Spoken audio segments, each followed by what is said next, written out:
Welcome to this week's episode of Entrepreneurial Impact, where we've got an amazing guest that I've gotten to know over the past 5 years, Theresa Flood. She is the leader for a over 600-person brokerage in Dallas Preston Road.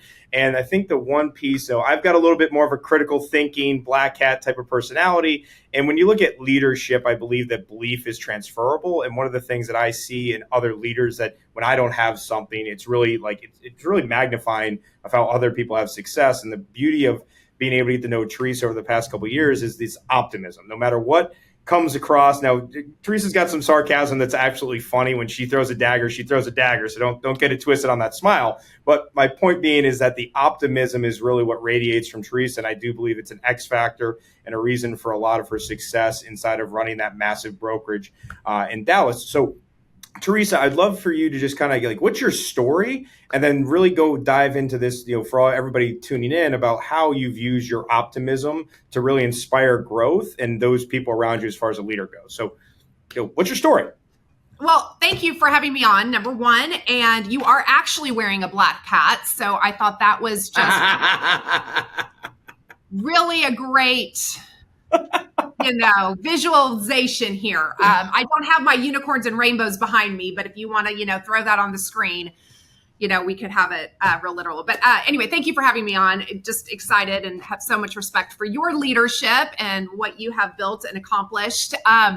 So my story is, so my husband, Tommy, who's also in the real estate world at Keller Williams, we got married when I was 19 years old. So we're celebrating 25-year anniversary, and I married into a real estate family. Yes, that's also my optimism, right? As I know he's going to keep learning and keep growing. I'm totally optimistic there. And you're smiling while saying it. I know. No, I have an amazing husband. I kid. But I married into a real estate family. So that's how I got into real estate. My mother-in-law owned a RE/MAX brokerage. My father-in-law was in the mortgage business. And so that was kind of how I parlayed into real estate. Worked with my father-in-law for a little while on the mortgage side, moved into home warranty sales, which, again, you have to have a great deal of tenacity when your main job is to keep people happy with vendors that don't always do their job. Or back when I did it, I think home warranties have really, really improved over the years. But when I did it, it was a massive load of customer service and problem solving and helping somebody get through sometimes a challenging situation on that. But that's how I cut my teeth on sales and customer service. I learned a lot of grit in that role, and then got my real estate license in 2006. Moved into the leadership side at Keller Williams in 2013. But it's really been an incredible journey. And it's interesting because Tommy and I have a youth ministry background. And if we're talking optimism and positivity, I have to say that definitely for me personally, my faith is the underlying groundwork of all of that, because that is what keeps perspective for me. When everything gets nuts and crazy, when I'm thinking beyond just a current or it's just about me, when it becomes about something bigger, faith is absolutely, to me, that kind of grounding.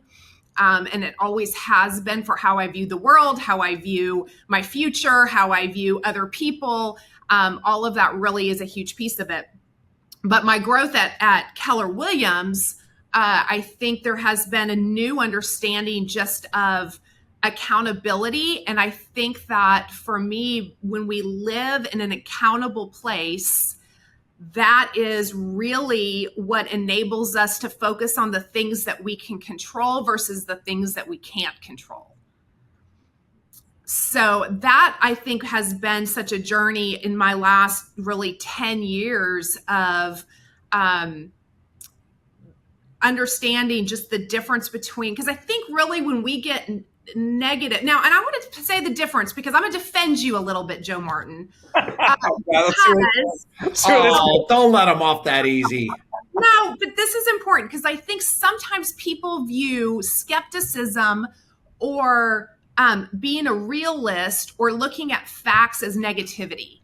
And I actually don't believe that. I think that you can be very real about a situation that is not good or not positive, and yet still be a positive person because of what you take out of that. So I don't believe that positivity means that we call things that are bad good.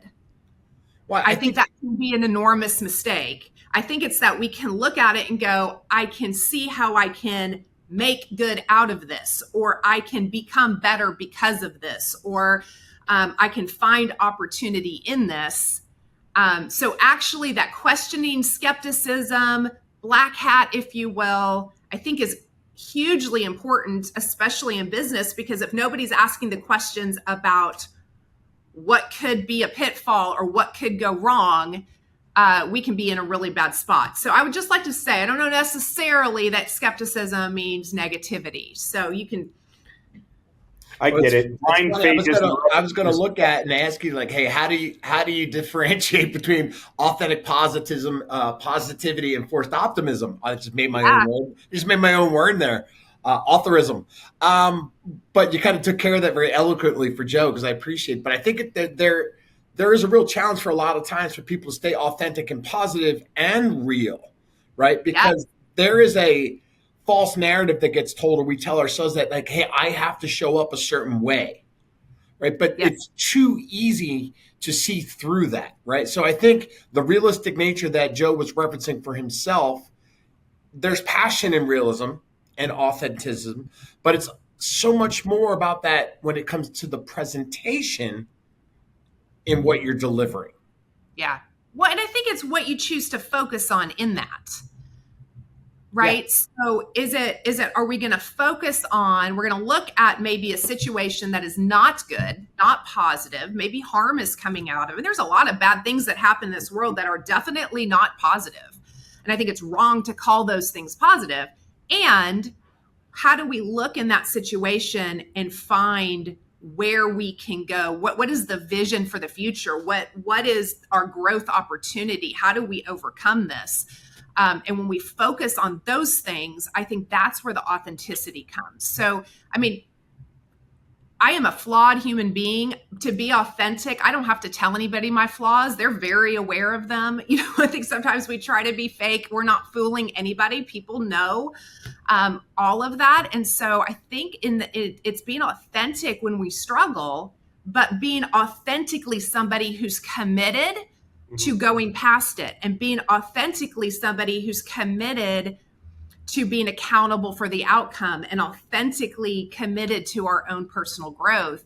That's the beautiful part about authenticity, is we don't actually have to have it all together. But when we are somebody that's learning based and growth oriented and committed to doing the right thing, then we can be also authentic in that journey. How do you decide how authentic you want to be? Because I think there's a time where we have to think through our rawness and our realism when we're making a presentation or having a conversation, right? But there's a line, right, where you can tell either I'm either going to go for it, or I need to hold myself back a little bit about what I say.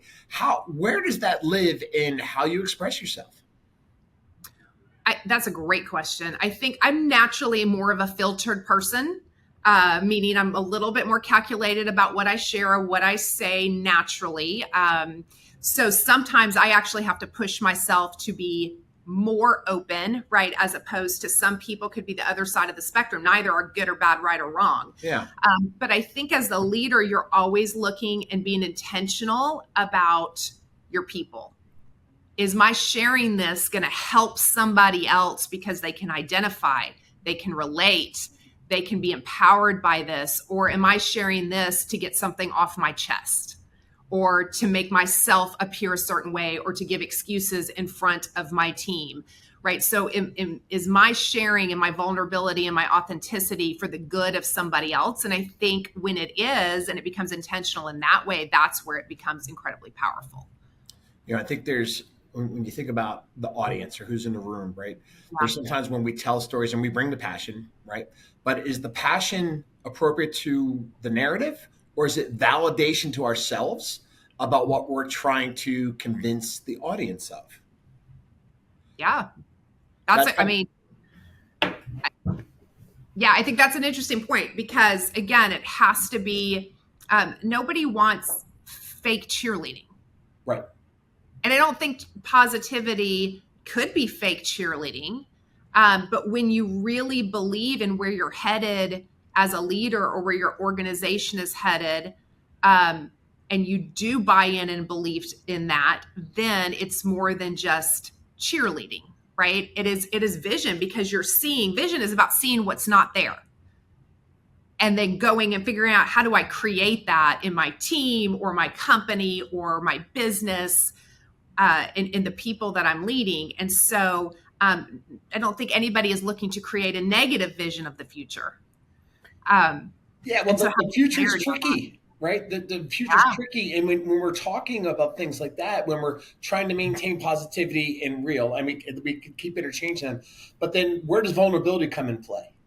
Right? Because you have to allow for that. So how do you differentiate between the two? So differentiate between authenticity, authentic about the future, if we're talking about, and being vulnerable about it at the same time. Because I think it's okay to say the facts of what's real and everybody, again, knows that. So to disregard, for instance, in real estate, dealing with the NAR settlement, right? There was a lot of challenges, and there was fear about the future, and there was disagreement with things. There was a lot of non-positive feelings for a lot of people around that, and some unknown about what the future entailed. So I believe it's okay to say those things and to be head on and to be real about them. And are we going to be somebody who says, I'm not a victim to my situation. I'm not a victim to what happens around me. I'm not a victim to the market. I'm not a victim to what anybody else does. I'm an accountable person who's going to say, in all this, I get to own my perspective. I get to own my mindset. I get to own my energy. I get to own my activities. All of those things are what I get to control, regardless of negativity around me or what may be happening in our space. So I think that is it is okay to be real about the struggle. I don't actually think that you can be positive about the future if you're not real about where you're at. I think that is hugely important. But the question is what do you dwell upon, and what do you focus on? Are you focusing on what you can't control? Because all the negative stuff is typically the stuff we can't control. Right. All the positive stuff, right? Or the vision for the future, that is what we get to control in that piece. For the people tuning in, I think it's really, there's been some key points that Theresa's landed in the discussion here, is that first is defining reality. Can you define reality? Mm-hmm. You then say, by defining reality and get everybody on the same page, you can then be authentic, because then people know that you're defining reality, you're staying authentic to it. Yep. And from there, you're saying, okay, if I know what the reality is, and then I know what my goals are, I then have to be accountable to something because of what the current landscape is. And once I get to that level of reality and future accountability, because I'm in control, once we're in control of something, you can apply at that point, you have a choice to either see the future as negative, pessimistic, or you're empowered, in which case you can have a optimistic filter on. And I think that's a really impactful discussion you two just had, so people can see how you can actually get to a place where now you can put an optimistic, I am hopeful, I do have a noble cause, I do have the ability to impact my future. Yeah. When I think when we get stuck in a negative place, usually there's some type of limiting belief around that, which again is the feeling as a victim, or that there's something we can't control. It's fear-based really at its core.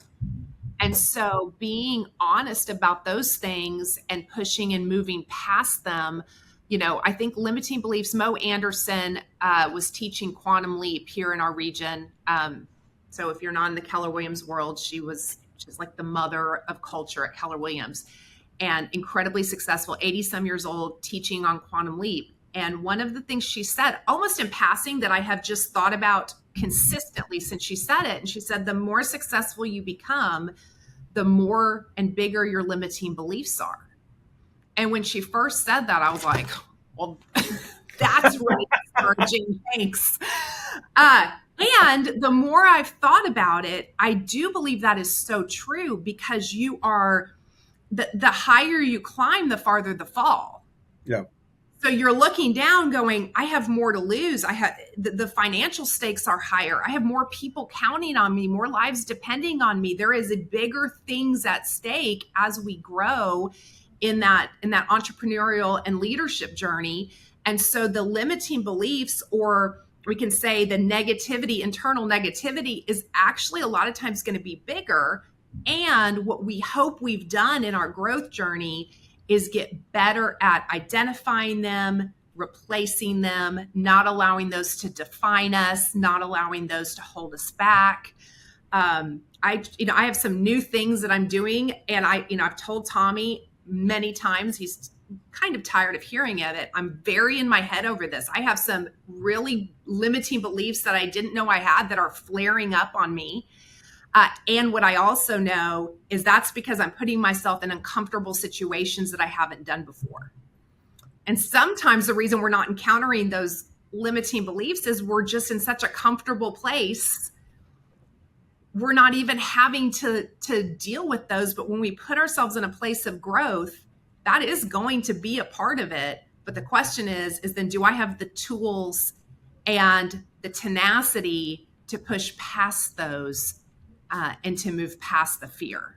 So you hit, you just brought it up to present day, and I'm going to bring something back to everybody that when you introduced yourself and your story, you talked about being married into the real estate family, did some mortgage, did home warranty sales, then got licensed, and then got into leadership. Yeah. So can you talk to people that are like in this leadership, rainmaker or brokerage leadership of, hey, you went from doing sales after home warranty to then being in charge of now 600 agents, right? Yep. 600 plus.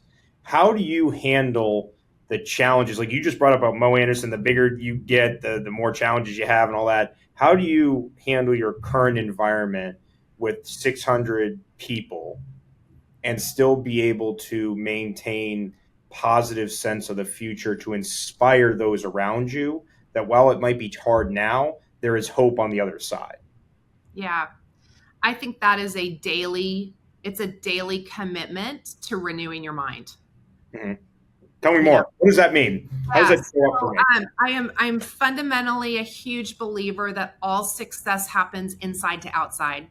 I love Stephen Covey's book, 7 Habits of Highly Effective People. It's an older book, but dust it off if you're listening or if you haven't read it. But he talks about external victories are preceded by internal victories. And we do the inner work to get the outer results. We want to go from where we're at to where we want to be. It's really about who we are to who we have to become. And that's the internal work so that we're truly authentic. Because the challenge is when we don't do the inner work and we step into new levels of leadership, authority, opportunity, and we're not doing the internal work, we crumble in that a lot because our character isn't ready to sustain that. So I am just a big believer that my business and my leadership will grow as much as I choose to grow, personally and internally, and that commitment to that journey. And I think that has to be every day. You referenced a couple things, and you kind of teed this up. You said, now you were struggling and dealing with some limiting beliefs around some things that are happening. But at the same time, you're talking about now there's some internal things you need to address. So they kind of get tied together. Yep. How does that structurally work out for you? Do you allow time for that? How do you provide time? Because I think if you don't, then things don't get focused. Yep. How do you handle that? Yeah. So for me, it's my mornings. My morning routine is, I'm down to like a 5-minute 5-minute variance. If I do something longer than 5 minutes, I'm going to be late. Like I'm up at 4:40 every day. I make my coffee. I read the Bible, have some prayer. I read something else that's going to help me grow. I get to the gym. I'm turning on a podcast such as this one to learn and grow, filling my mind with that. I get home. I get ready for the day. I braid my daughter's hair. Got 2 sets of braids to do every morning. I'm in the car, again, with my coffee. There's an enormous amount of coffee, though, that does enable this to work at a high level. Don't get me wrong. And then we do a morning huddle for our market center every day for 15 minutes from 8:30 to 8:45. We've done that since 2020. So I believe that the model for me is I consume content. I take time to actively consume content that fills my mind with how I need to learn and grow. And then I think the next step that I think sometimes people miss is you got to turn around and teach it. And you don't necessarily have to have a big platform to do that. But when you start verbalizing it and teaching it, it holds you accountable to really internalizing it and bringing it to life. So I think that has been a huge piece of helping me grow, is that you consume it and then you teach it. You consume it and then you teach it. And just slowing down for a second to reflect and to ask questions. Leaders have to have think time. You get paid for not what you do. You get paid for how you think. Well, it prompted me as a comment. Literally, I was having a conversation this morning with somebody, and there's the idea of vast visions and just kind of, wouldn't it be great type of conversations? But there's the completely opposite of that. Of it's okay to have, I have to have futuristic thoughts, but I have to allow myself time to digest that, think about what that looks like, and then allow me to execute to accomplish it. Right. Yeah. And also like accept, you can call them limiting beliefs, the hurdles that we intrinsically have for accomplishment. There is no road that doesn't have bumps in it, hurdles, obstacles, 100%. Hills, right? It's all about how we're going to navigate them. And we have to bring ourselves to the right place, GPS, dare I mind you, to get through that. Absolutely. There's no perfect journey. Yep. There's no perfect journey. Sometimes it's 2 steps forward, 1 step back. Sometimes it's 2 steps back, 1 step forward. And at the end of the day, if we're on a journey, though, where we're consistently striving to move forward, I promise the steps forward will outweigh the steps back. And that's really where it comes to, I think, to having a bigger picture thinking. So much of stress and all of that is when we get so into the minutia, or we lose perspective of how a challenge fits into the greater timeline of our career, our life, eternity, all of those things. I think that creates unrealistic expectation, because you can't control that time. But it gets us grounded when we have a much bigger perspective. So that's one thing. I know when I start to get stressed or start to feel negative or start to feel hopeless or what have you, most likely I've lost my perspective, my bigger picture perspective. I'm looking too much just right in this exact moment. I can see Joe's now currently in deep thought. He is in deep thought. It's fascinating because, like, for anybody that's in a leadership or business owner seat, it's pretty intrinsic to the fact that success comes from energy. Energy creates momentum, and how you feel derives how you act, right? So if you feel shitty, you're going to perform that same way. If you feel great, you're going to perform great. And we didn't prep this call to be like, hey, we're just going to take it wherever it was. So I didn't know. Basically, what I'm hearing from Theresa on this one is all that positivity has everything derived from her mindset and then focus on what she can control. So it actually isn't this like bubbling energy thing. It's this internal, I trained myself, I educated myself, I consumed content, I had a vision for what I wanted, I have accountability, authentic to who I am, and everything internal is the fact that if I'm in control of it and I see my authorship and ownership around my decisions, it encompasses your energy that you see externally as positive and in control and confident. And if you have that, which I didn't even see this going that way, I was like, hey, I'm just like happy-go-lucky person. Like, you got 2 options here. It's either going to go shitty or it's going to go awesome. So you might as well go awesome. It's completely different. Like, I think I naturally lean that way. Yeah. I'm naturally an optimistic person, meaning, you know, I see somebody asking for money at the side of my natural inclination is to believe them and think whatever is on that sign is absolutely, that's just a natural, I tend to believe the best, which can be good and bad because sometimes I need to question things more. It's also very empowering to people around me when they, you know, deserve to be believed in. So again, none of it right or wrong, good or bad, but I tend to be more naturally that way. And Life is hard. Business is hard. There's a lot of challenge that comes. And so even somebody who is naturally optimistic, I don't believe you stay that way. You get jaded if you're not intentionally, right? I mean, if you're not intentionally working to protect that and to build that. So, people comment on my energy a lot, and I really, it is not just an enthusiasm. Yeah. Right. It is very intentional. I'm actually not in the disc. I am a high I on the disc, but my sociability is actually about a 5. So I can tap out real quickly if I'm around people too long, that type of thing. So it is not necessarily just sociability or enthusiasm or passion, right? I think it has to be deeper than that if it's going to last and if it's going to be contagious. How have you seen, like, you're really in tune with like where your energy comes from, how you focus on it, how you get in control of that so you can perform at the highest level you're capable of. How have you seen those traits in yourself transfer over to the people that you work with on a daily basis? Like, how is that over the however many years you've now been in this role? Like, how have you seen that transfer to your people around you? Yeah, I think I think energy attracts. Mm-hmm. And there is a synergy then in agreement. And so, the worst thing that can happen on a team is when everyone has a bad day on the same day. Everyone's going to have a bad day at some point. Let's just not all have a bad day together. And that's where team comes in, right? Because you've got different strengths and all of that, and you feed off of each other. And there are times that I need somebody to question things and to have a little skepticism. That's good for me, and that helps me be better. I need to be surrounded by people that are going to say, hey, this could go wrong, and this could go wrong, and what are we going to do to prevent this? And I think what I can bring to the table as a leader is a real clear path of how we're going to think and what we're not going to sit in, right? We're not going to stay in.